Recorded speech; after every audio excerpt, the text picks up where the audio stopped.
Bem-vindos ao canal Química Pelúcio, e nessa videoaula vamos dar continuidade ao nosso assunto de propriedades físicas, ok? Aqui, gente, eu montei um mapa conceitual daquilo que a gente conversou na aula passada. Então, se você quiser, se não deu para copiar alguma coisa ali, ficou meio confuso na hora de copiar, pode copiar esse esqueminha, vamos só dar uma relembrada. Olha só, a polaridade, então, é aquela propriedade que está associada à eletronegatividade, certo? O que é eletronegatividade mesmo? É aquela tendência, certo, de um átomo gostar de elétrons, certo? Então diz o nível, certo? Isso aqui é uma explicação a professor Pablo Lúcio, ok? Só estou simplificando. É o nível do love, do amor que um átomo tem por elétrons, beleza? Então é o nível de amor, o quanto ele gosta de puxar elétrons para si, ok? E nós temos aquela tabelinha, aquela listinha Von Cloro Brisk pH, aonde nós vamos do hidrogênio até o flúor aqui, tranquilo? Então o flúor é o que é mais apaixonado por elétrons. E nós vimos que essa diferença de eletronegatividade acaba gerando, dentro de uma molécula, um desregulamento, às vezes, da nuvem eletrônica. Lembra que eu chamei a molécula de uma nuvem eletrônica por causa dos elétrons presentes lá nas ligações? Então, olha só. No caso da molécula apolar, os elementos, como por exemplo nos hidrocarbonetos, carbono e hidrogênio, como eles estão bem vizinhos aqui, ó, a diferença de eletronegatividade é bem pouca. Então, a mesma quantidade que o carbono gosta de elétrons é o mesmo amor que o hidrogênio tem por elétrons. Então, não tem muita diferença. Por isso que nas moléculas dos hidrocarbonetos, a molécula tem uma densidade eletrônica mais distribuída. Então, aqui, ó, a nuvem eletrônica, essa aqui, ó, essa camaradinha aqui, ó, essa nuvem eletrônica está mais distribuída. Então, aqui está distribuída. Tranquilo? E quando a nuvem está mais distribuída, não tem nenhuma região com acúmulo de nuvem negativa. Toda ela tem uma característica, uma densidade eletrônica bem distribuída. Isso nós chamamos de molécula apolar. Já na molécula polar é diferente. Olha o oxigênio aqui no meio. Aqui tá fora de escala, tá, gente? Só coloquei três átomos aqui, mas tá bem fora do contexto. É só para vocês entenderem. O oxigênio, onde que o oxigênio tá? Então, o oxigênio, ele é um elemento químico muito eletronegativo. Então, ele é apaixonado. Por isso que numa molécula, nós vamos ver dentro da química orgânica, o oxigênio, ele acaba trazendo a nuvem, acabando acumulando as nuvens eletrônicas em cima dele. Olha o tanto de nuvem. Olha a nuvem eletrônica em cima dele aqui. Olha o tanto de densidade eletrônica que está em cima dele. Então, como ele é muito eletronegativo, ele atrai essa nuvem para perto dele. Aí acaba gerando polos. Um lado da molécula fica acumulado com a nuvem eletrônica, fica negativo, e o outro lado fica com uma miséria de densidade eletrônica, né? Fraquinho, pobre. Uma região, então, com lado positivo, com polo positivo, certo? Isso, então, nós chamamos de molécula polar. E nós vimos, gente, que as interações entre moléculas apolares, elas são interações mais fracas, certo? Então, aqui, ó, as ligações entre essas moléculas apolares são fracas. Então, ligações fracas. Não consegue grudar, né, professor? Não tem polaridade. O que faz uma molécula grudar bem? A polaridade que ela tem. Então, se tem bastante polos ali, né, pontos de contato ali elétricos, né, positivo e negativo, a molécula consegue grudar e interagir bem.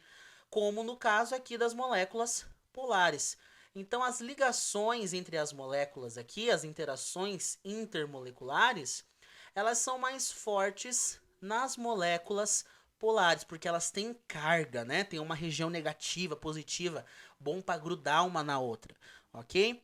Só que nós vimos que mesmo que a molécula seja apolar, a quantidade de partículas, de elétrons presentes na molécula pode dar uma ajudada nessa interação, criando pontos mais grudativos, pontos que ajudam a interagir melhor, grudar uma molécula na outra.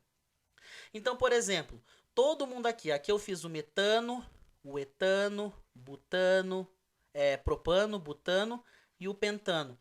Todos eles são apolares. Tadinho, né, professor? Não tem nenhum oxigênio na vida deles, né? Não tem. Tem nenhum átomo diferente, só carbono e hidrogênio. Fica apolar a molécula. O que acontece? São apolares, mas quanto maior... Ó o tamanho da molécula aumentando, ó. Só aumenta aqui, né, professor? Só aumenta. Então, olha só, o tamanho da molécula vai aumentando. Com isso, a nuvem vai crescendo, vai criando mais cargas. E com isso vai criando pontos cada vez mais atrativos. Então as interações são fracas mesmo por causa de ser apolar, mas cria pontos maiores de interação. Então acaba que as moléculas aqui, ó, moléculazinha pequena, apolar, tende a ficar o quê? Mais no estado gasoso. Por isso que as moléculas no estado gasoso, elas estão mais afastadas umas das outras. Porque as ligações são fracas, normalmente as moléculas são pequenas, tem poucas interações. Então, por isso que normalmente ligações fracas e moléculas pequenas, a substância originária vai ser gasosa, certo? Isso é assunto novo, né? Isso é uma informação nova aí para você. Então, ligações fracas e moléculas pequenas geram uma substância gasosa, como é o caso do metano. Por que o metano é gasoso? Ué, justamente porque ele é apolar, não gruda muito forte, tem ligações fracas, e o pior, tem uma molécula pequena, que não cria tantos pontos de atração. Conforme a gente vai aumentando o tamanho da cadeia, as interações, por mais que ainda continue sendo fracas, começa a aumentar em número, começa a ter mais pontos de interações. Por conta disso, que, por exemplo, o pentano, o hexano, o heptano, o octano deixam de ser gás e passam a ser líquidos. Ué, por que, professor? Porque mesmo as ligações deles sendo bem fraquinhas, por causa de ser uma molécula apolar, a molécula é grande, então geram pontos de interação cada vez maiores e as moléculas conseguem criar polos instantâneos maiores, né, com mais frequência dentro da sua molécula. E acaba gerando aí o estado líquido, as moléculas um pouquinho mais afastadas, mais próximas umas das outras, certo? Sem contar, gente, que também aqui a massa vai aumentando. Então, uma molécula pesada não consegue ficar muito no estado gasoso, vai tender a ir para o estado líquido também, ok? Bom, então isso aqui, um conjunto de informações que a gente conversou na última aula e também um assunto novo. Vocês já entenderam que a questão do estado físico tem a ver aí também com essas interações. E agora reforçando para aquele camarada ali. Quando começa uma molécula a ser polar? A gente viu que os hidrocarbonetos, por si só, são apolares. Por quê, professor? Só tem carbono e hidrogênio. E carbono e hidrogênio é o quê? Vizinho um do outro de eletronegatividade. Gostam mesmo tanto de elétron, acaba deixando a densidade eletrônica distribuída dentro da cadeia. Só que quando esse composto, professor, começa a ter outros elementos dentro da cadeia orgânica, porque nós não temos só hidrocarbonetos, nós temos os álcoois, fenol, nós temos uma penca, aldeído, cetona, temos uma penca de funções de grupos funcionais. Como é que fica a história?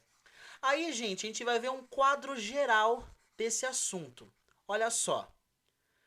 O que acontece? Nós temos o que nós chamamos de vários grupos funcionais. Nós estudamos os grupos funcionais como o álcool, que é a hidroxila, o grupo funcional também do fenol, que no caso seria o átomo do a molécula do benzeno, né, ligado diretamente a uma hidroxila. Nós vimos, por exemplo, também o grupo funcional dos aldeídos, que é o dupla O H, normalmente nas extremidades, nas pontas da cadeia. Nós vimos o dupla O, que seria exatamente o carbono, o dupla O, né, a carbonila, no meio, né, entre dois carbonos.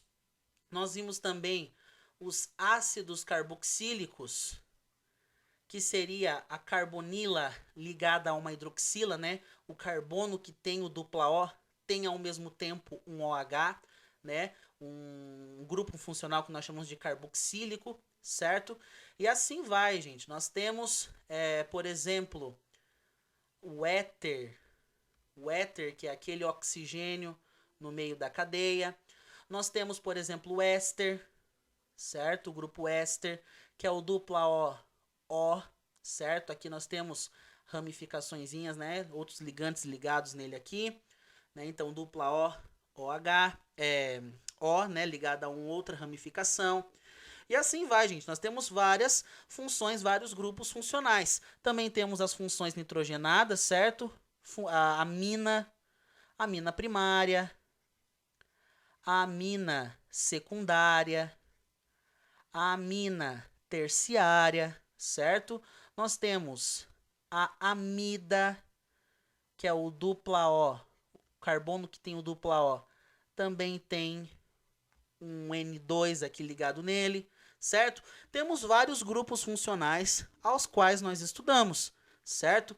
E esses grupos funcionais, professor, eles fazem o que em relação à polaridade?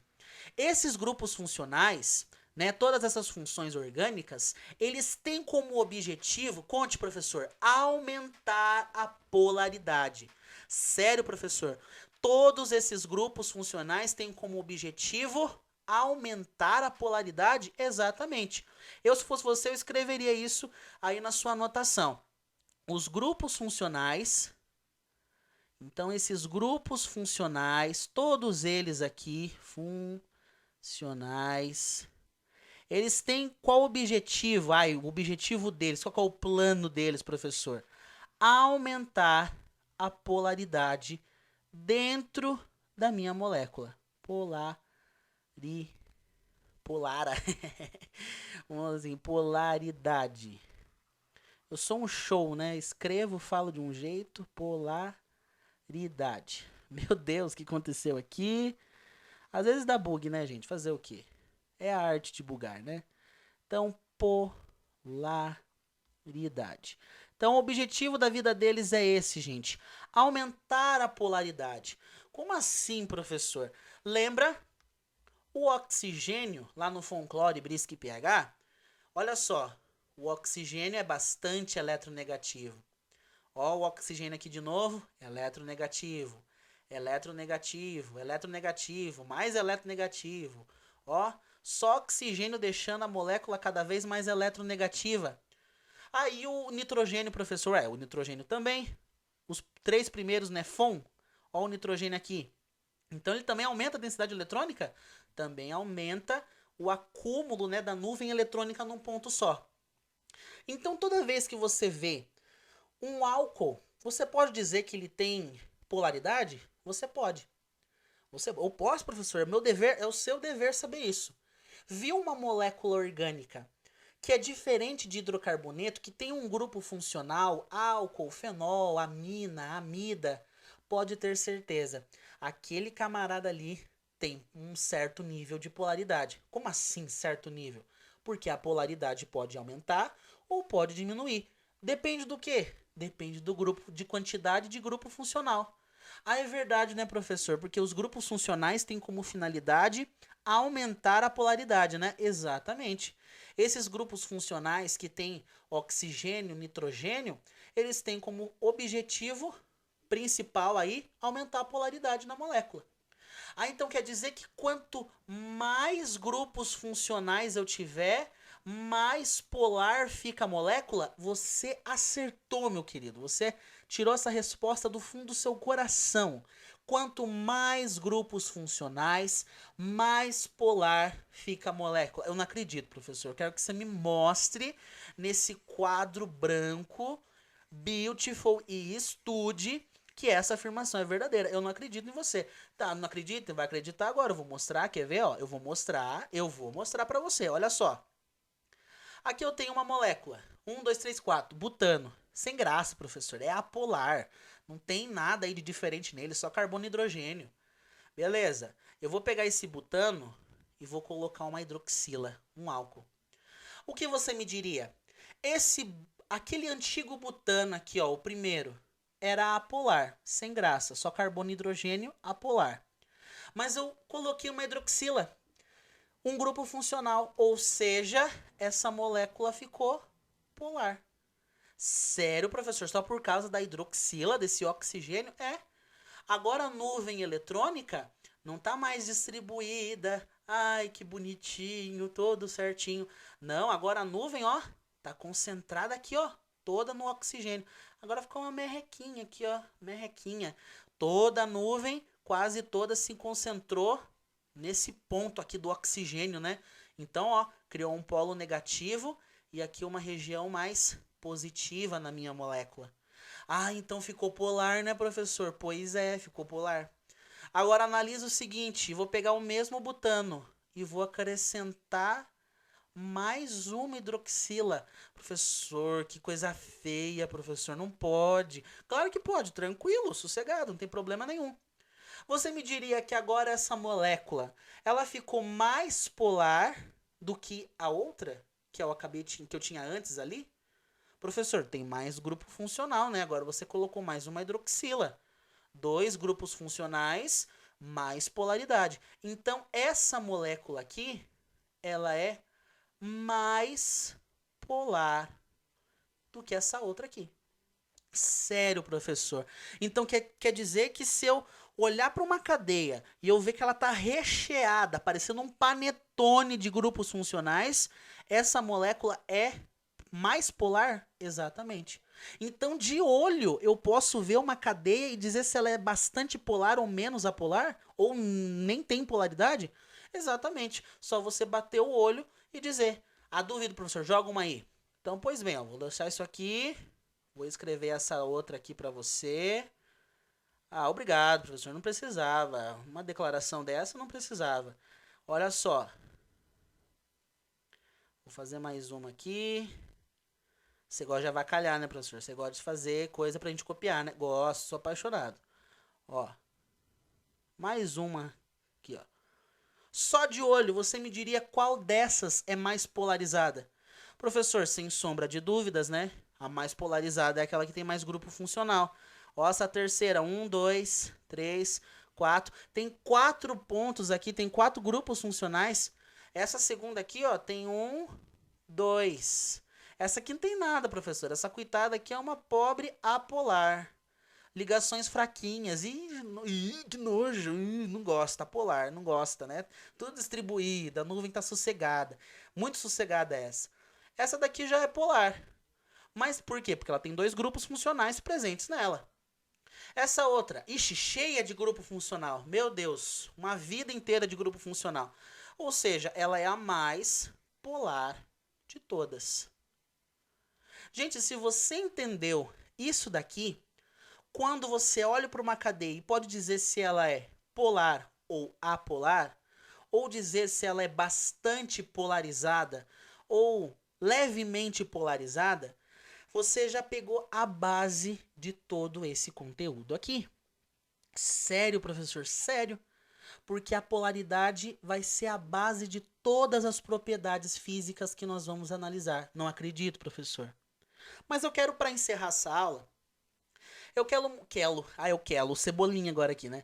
Agora eu quero mostrar para você, para fechar com chave de ouro, com chave de Au, né, professor? Isso, chave de Au. Au, para quem não sabe, é o símbolo do ouro, beleza? Piadinhas horríveis, né, professor? Piadinhas horríveis.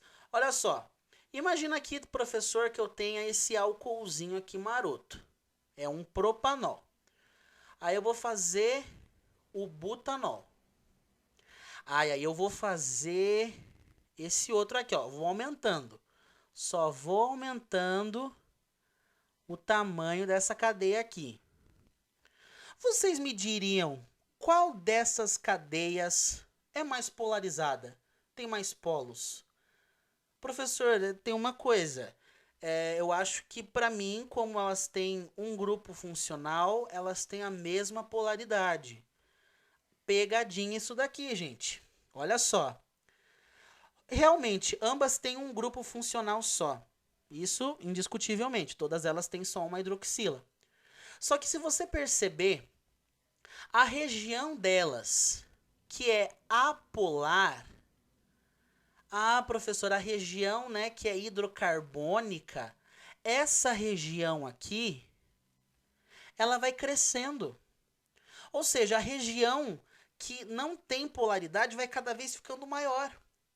Isso acaba deixando a molécula cada vez mais fraca na sua polaridade. Não acredito, professor. Então quer dizer que se os grupos funcionais ajudam a aumentar a polaridade, a parte hidrocarbônica da minha cadeia, ela tem como finalidade abaixar a minha polaridade? Exatamente. Professor, não acredito. Então, por causa disso que esse último camarada aqui é menos polar? Exatamente. Mesmo tendo o mesmo grupo funcional. Como a parte hidrocarbônica é maior, quanto maior a parte hidrocarbônica, menor será essa polaridade. Tranquilo? Então, ó, quando que uma molécula tem de ser bastante polarizada? Quando ela tem bastante grupos funcionais e uma cadeia hidrocarbônica pequena, certo? Então aqui, ó, molécula pequena, tem grupo funcional bastante polar. Essa última, grupo funcional polar, mas uma região hidrocarbônica muito grande. Então ela é menos polar do que aquela primeira lá, certo? Bom, gente, espero que você tenha entendido essa videoaula, ok? Então, essa é a base para a gente começar a desenvolver os nossos outros assuntos de propriedades físicas. Então, se inscreva aí no nosso canal e vamos continuar nossa playlist de propriedades físicas dos compostos orgânicos.